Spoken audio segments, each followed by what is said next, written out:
नमस्कार, स्वागत है आप सबका रामायण सुनी अनसुनी पर in collaboration with Arun Govil official fan page. पिछले एपिसोड में हमने किया श्री रामचरितमानस से एक सरल रूप में परिचय।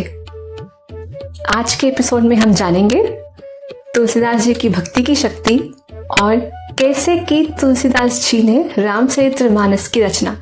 तो चलिए शुरू करते हैं आज का एपिसोड। संत गोस्वामी तुलसीदास जी एक महान कवि और राम भक्त थे। कहा जाता है उनका जन्म 16वीं शताब्दी में राजापुर यानी अभी के उत्तर प्रदेश में हुआ था। उनकी भक्ति का सफर एक रोचक कहानी है। कहा जाता है तुलसीदास जी जन्म लेते ही रोए नहीं थे, बल्कि राम नाम का जप किया था। इसलिए उनका नाम राम भोला रखा गया था।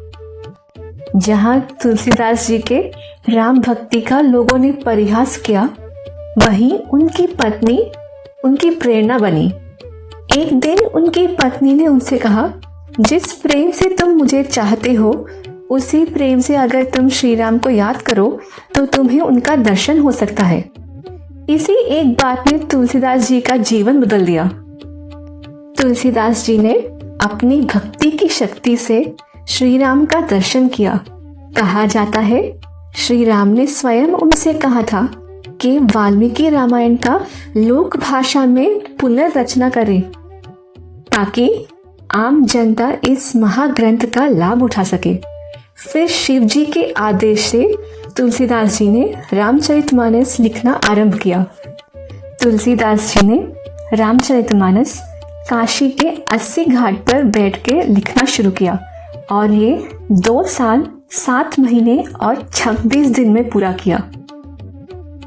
और जब तुलसीदास जी रामचरितमानस पूर्ण कर विश्वनाथ मंदिर के गर्भगृह में रखा था, अगले दिन ग्रंथ पर सत्यम शिवम सुंदरम लिखा हुआ पाया। ये एक इशारा था कि स्वयं भगवान ने इस ग्रंथ को मंजूर किया।